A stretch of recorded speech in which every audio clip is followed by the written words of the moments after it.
Hi, this is Christine, your relationship and mindset master doctor, and your leverage for change. So today I want to speak about a couple ways, reasons rather, why the fearful, avoidant individual has problems trusting in relationships. One of the first reasons is vulnerability. They fear being vulnerable because in the past, remember that all of these traits, all of these things that are now happening and affecting their lives was as a result of how they interacted with their caregivers in the, as a child, right? So one of the things that happened was that they feared being vulnerable because every time that they felt they kind of showed that vulnerability as a child, they were either shamed, criticized, or pushed away. So now as adults, they fear being vulnerable to their partners in a relationship, or even to friends. They will fear being vulnerable.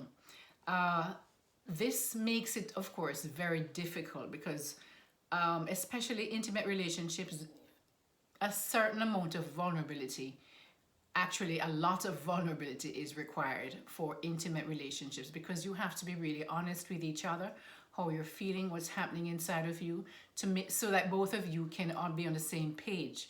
When one person does not have that ability to be vulnerable, it's almost as if they're holding back a part of themselves from their partner. And so there's always going to be this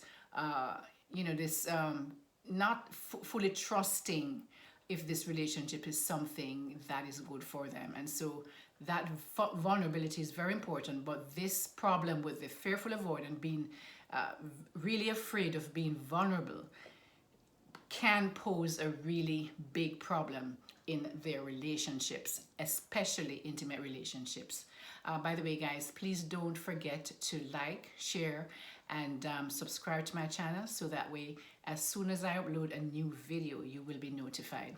It also does help me, if you do nothing else, at least like the video, because it does help with the to spread across for YouTube to actually promote it to other people who may want to see this. The next thing, guys, is their past experiences play a big role in that feeling of abandonment, fear of abandonment, or betrayal from their past. If this has been like the constant theme of their past relationships, then it's even worse. So this is going to just continue to kind of permeate all their relationships, this fear of mistrust of others, and so they, as a result, they're going to have difficulty forming relationships, close relationships, right? They're pretty good with the superficial type of relationships, because then you don't have to be vulnerable and you don't have to fear being abandoned, because you don't want to get too close, because the problem is that they don't want to get too close because they have this great fear. And so because they have this fear of being abandoned, right? They don't want to get too close because they feel that if they get too close, this person's going to leave, and then they just can't handle that. It's very difficult for them to handle.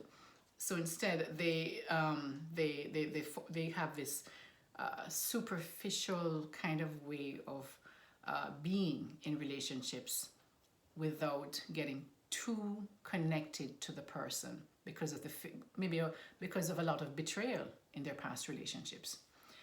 The next problem is they are quite self-reliant most of the times, right? They are highly self-reliant, and they do that. The dismissive is also highly self-reliant, but the fearful is self-reliant. They're self-reliant for different reasons. The fearful is self-reliant because they just fear. They just fear being too close to that person, right? Getting to rely too much on that person. The dismissive is really self-reliant because they just grew up doing everything on their own, because their parents just was never around to help them. So they learned very early that if they wanted something done, right, they had to do it themselves. Whereas it was a little bit it was not as severe in the fearful. And what I should say is that it fluctuated. So sometimes a person could be somebody that they could depend on, and sometimes not. And so they were never able to fully go, just be able to be vulnerable enough to rely on somebody.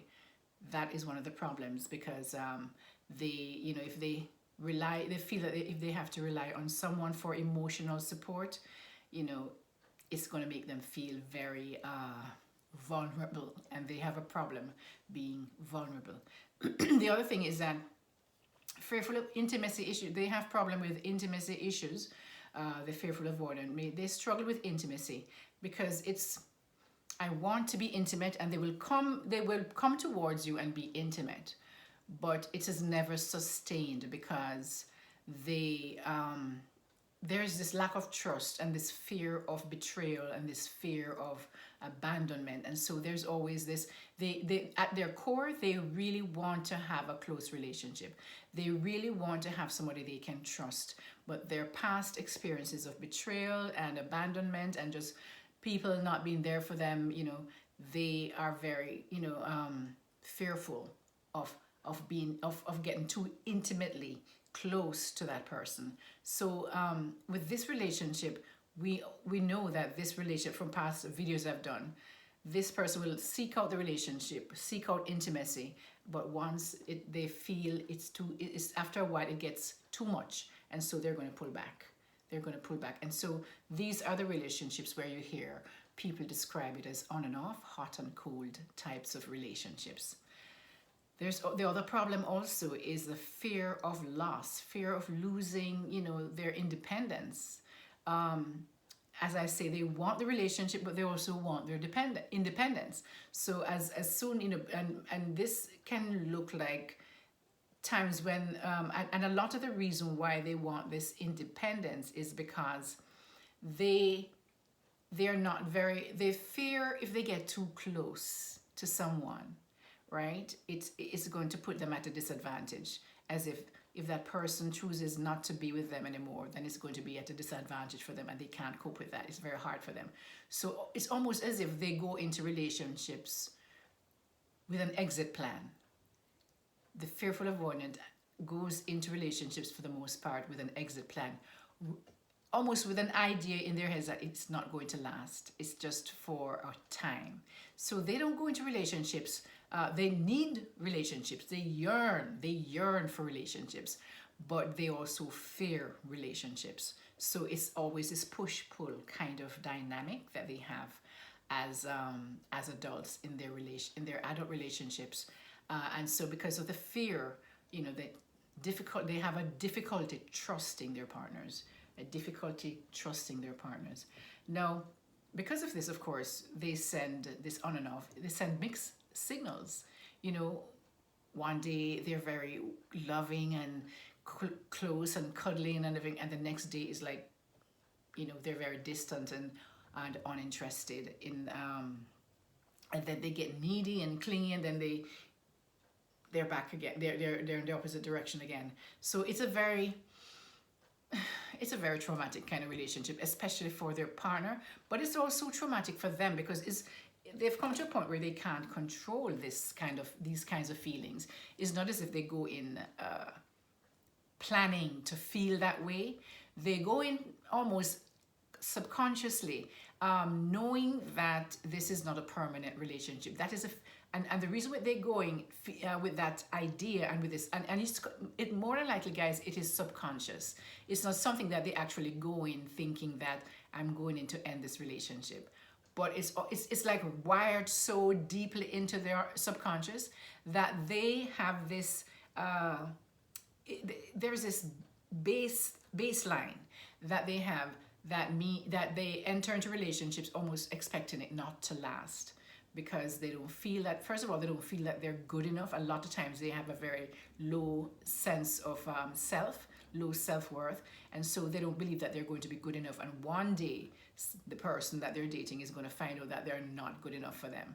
It's just one of these things. And so that is why it is so important for someone with any of these attachment styles, the anxious, the fearful, the dismissive, to really take time to work on themselves. Because what happens with individuals who are you know, having some trauma from their attachment styles, which is those 3 attachment styles, right? Because we all want to get to where we are securely attached, right? And so the problem with all of these other attachment styles is that there is going to be some issue, and if they're not addressed, what will happen is that they're going to take these issues, you know, just go from one relationship to the next, one to the next to the next without healing. And so they're carrying all that baggage that they're picking up along the way into each relationship that they go into, which is never good, because it's never going to last. Of course, this kind of relationship is fraught with emotional instability, right? Because they struggle with the difficulty managing their emotions as well, which can make it really challenging to trust their partner and maintain healthy relationships.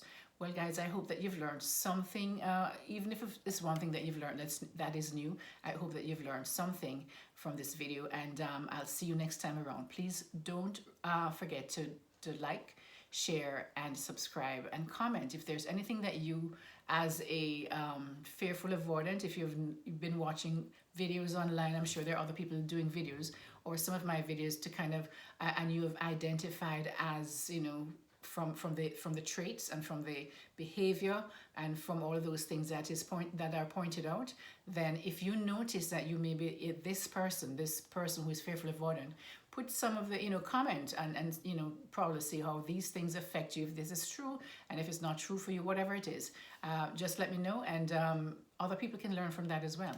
So guys, take care. This is Christine, your relationship and mindset mastery doctor, and your leverage for change. Take care until next time. Bye bye.